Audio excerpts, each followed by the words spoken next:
I got asked a fun question a week ago that I never really thought of. Why do we eat Oznei Haman? What's the deal with the hamentashens? Why do we eat them? They're the food of the Chag. They're the food of Purim. What's it all about?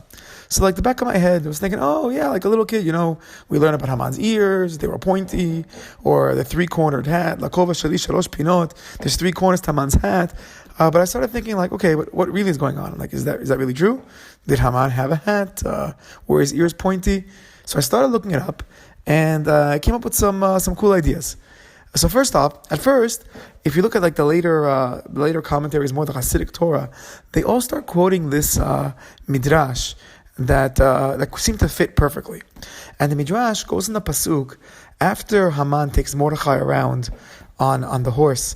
And he's telling everybody, Mordechai's the great guy. This is what you do to the guy that the king wants to honor. And Haman comes back all embarrassed, and he's aveh b'chapui rosh. And he comes back, and the midrashim say that garbage was poured on his head, and he just comes back totally embarrassed. So the midrash says on that he came back with oznav mekutafot beinav chashuchot. He came back with like his eyes darkened, his ears were like pulled off, which is another way of saying that he came back totally embarrassed. But the saying amongst Chazal is called oznav mekutafot, that he's missing his ears, and that would work perfect because that's why we have Oznei Haman, we have the ears of Haman, because at that moment when everything turns around and Haman's fortune gets flipped on its head, at that moment he sort of loses his ears. So that's the Oznei Haman that we eat. Only one problem. I started looking up this for the source of this midrash, because you find like these it's more like Hasidic Torah that you find in like these more modern day books, and they all quote the midrash without a source. So I'm looking. I can't find the midrash. So it's an awesome idea. It works perfectly. There actually is a midrash where the saying of missing ears takes place with Reuven. In the regular midrash Rabbah, after Yaakov is blessing all of his sons, so when he first blesses Reuven and he blesses Shimon, the blessings don't go so well. And that's why afterwards Yehuda's a little bit scared, Yosef's a little bit scared, but ultimately for them the blessing is good. But the Midrash says that when Reuven leaves Yaakov for the blessing, Yatzar Reuven ve'oznam mekutafot, Reuven leaves his father Yaakov without his ears, which means he was embarrassed. So these words actually exist in Chazal. They exist in that midrash, although if anybody could find this midrash, if it actually exists when it comes to Haman, if it would exist, it'd be great. I just don't think it's real. Because I checked, I have, part of Bar Ilan, I can get on Shoot Bar Ilan and get on the Otzar, and I couldn't find the actual midrash to say this, but if you find this midrash, that would be awesome.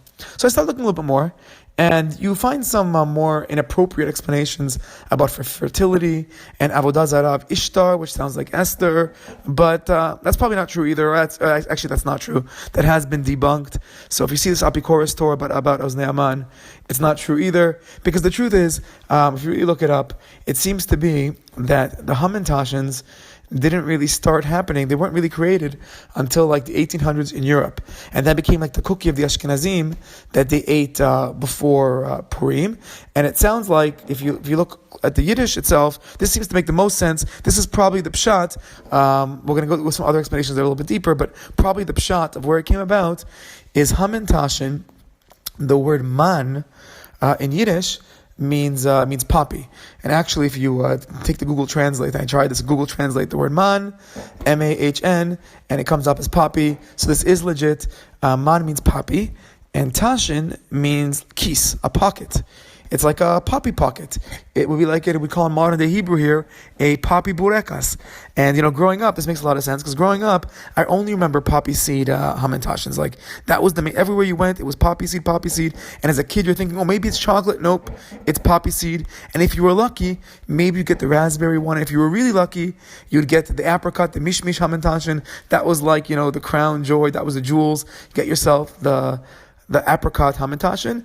But then as time went by, the chocolate hamentashens, and the Nutella hamentashens, and here in Israel we have nowadays all these fancy hamentashens. It's kind of like the Sufgan Yota for Chanukah. They do the same things here with Oznei Haman. They make them all fancy. But growing up, I really remember the main hamentashen, if we went to the stores, that was the poppy seed hamentashen, and that makes sense because that would be the man. If you want to, man would be poppy seed, so the man tashen sounds like Haman. Let's eat it on Purim. If you want to make it a little bit better, Tashin sounds like tash kocho, to lose strength. That's the moment when Haman tashash kocho, he lost his strength. The evil got flipped over. The nafochu happened. Haman became weak, and we defeated our enemies. So that would be the hamentashens, because the words themselves in Yiddish kind of sound like Haman tashash kocho. So it would be a great cookie to eat on Purim. Okay, what about the three corners? Why do we have three corners? So I couldn't find any source that says Haman had a three-cornered hat. If you look it up in the Jewish sources, I really couldn't find anything. If you look it up on Google, maybe you'll find somebody that will say, "Oh, there's a midrash that said Haman had a hat." But again, I can't find any midrash like this. But the other ideas I saw is, why do we have three? So three would symbolize the 3 days of fasting that Esther asked for the Jewish people. Before Esther takes that big step up and goes to save the Jews, she asked everybody, please pray for me, fast for 3 days. So that would be the three corners of the hamentashens. Another idea, three always goes back to the Avot, Abraham, Yitzchak, and Yaakov. We want Zechut Avot. It's ultimately all the miracles that happen take place partially because of the merit of our forefathers. And there's even a midrash in Yakut Shimoni that says on the night that Nadadash Shenat HaMelech, where Achashverosh couldn't sleep, it says the Avot themselves, and Marat HaMachpelah says the midrash, Avraham, Yitzchak, and Yaakov, they couldn't sleep either, and they're crying out to God, it's time to save the Jewish people, wake up Achashverosh, let's get this story on the road. Another idea, in Hebrew we say Oznei Haman, the ears of Haman. So the ears, that works kind of nice, because we know Haman, says the Gemara, symbolizes the snake, Hamina Etz. Where do we find Haman in the Torah? Hamina Etz. Haman Hamin. Haman is that snake in the Garden of Eden. And we know the very, very first sin that to take place in the history of the world is actually before even Adam and Eve sin with the Etz Hadat. And we know Purim's all about the Etz Hadat, getting back to Adelo Yada when we don't have Dat. But we know it all goes back to Haman, or to the snake, saying Lashon Hara against the Jewish people, against God, to Adam. So the very, very first sin is the snake, which symbolizes Haman, speaking Lashon Hara into the ears of Chava. And then we know, come back to our story, Haman with his Lashon Hara against the Jewish people to Achashverosh. So therefore the ears of Haman take us back to that first sin of Lashon Hara, back to the snake in the Garden of Eden. Another idea, a little bit, this one I think is a little bit cooler. The Oznei Haman, the ears of Haman. So we just read last week's Parashat Zachor. We just read about the evil Amalek coming to attack the Jewish people. So the Torah, the Midrashim, they all state that the whole world heard about the splitting of the sea, the Makot, the leaving of Egypt, all the miracles that happened to the Jewish people. Everybody was scared. As we sing in Az Yashir, all the nations were scared. Now one guy, Vayishma Yitro, one guy listens. Yitro hears what takes place. He opens up his ears and he comes to join the Jewish people. Comes from Matan Torah. And Chazal say that why in the Torah is the story of Yitro right next to the story of Amalek?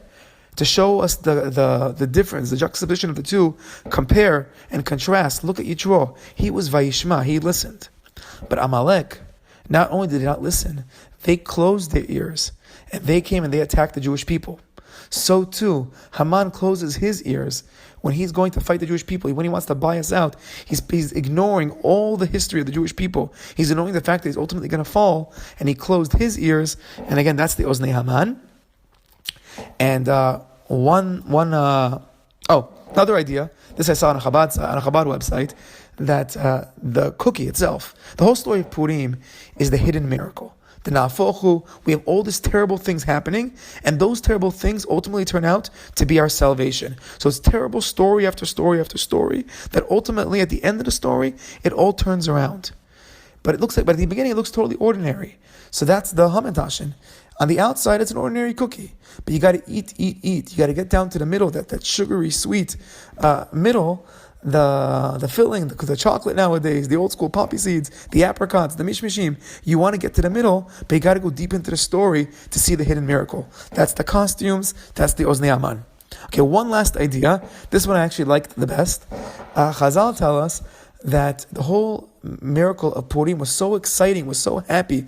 There was so much simcha that the Jewish people re-accepted the Torah with simcha, with ratzon. And there's an idea that at Mount Sinai, at Har Sinai, we only accepted the Torah shebichtav, the written Torah, beratzon, willingly. But the Torah sheba'al peh, the oral Torah with all the laws and all the halachot, that was difficult, that we accepted, not beratzon. Hashem held the mountain over our heads, forced us to accept it, but we ultimately didn't have that beratzon with the Torah sheba'al peh. What's the Torah sheba'al peh? The Torah sheba'al peh is that that the Rebbe teaches the Talmid, the student, passed down generation to generation, father to son, mother to daughter. We pass it down, telling over the story from the Rebbe to the ears of the student to accept all the details of the halachot and to really explain how the Torah works. So at Har Sinai, we did na'aseh v'nishma. We will do and we will listen by the written Torah. But if we didn't accept the oral Torah beratzon, we said we're going to do it, but it wasn't necessarily so willingly, so we accepted the na'aseh, but the nishma part, the listening, the wanting to do it, that we didn't do with total ratzon. On Purim, we re-accept the nishma, that we will listen, that we do with beratzon. But says the Gemara, Megillah, Yudal Ramon Aleph, what made us accept the beratzon? So says the Gemara that when Haman took the ring off Achashverosh's finger and made that decree to kill the Jewish people, that one event had a bigger impact on us than the 48 male prophets, the 7 female prophets, the Arba B'Shmona Nevi'im, the Sheva Nevi'ot, who all prophesied that we have to do tshuva. We didn't listen to them. But when the decree happened, when the anti-Semitism started, and Haman took that ring, at that point, Haman returned us the tshuva. So really, it's the zechut Haman. That's the real nafochu. It was the negative zechut of Haman that woke us up, that made us open up our ears to re-accept the Torah sheba'al peh, the na'aseh, beratzon, and that's the Oznei Haman. Haman had us open up our ears, so we'd re-listen to HaKadosh Baruch Hu, re-accept the Torah, do it beratzon, and do that tshuva.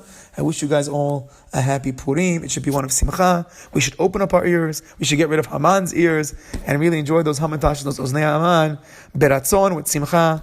Purim Sameach.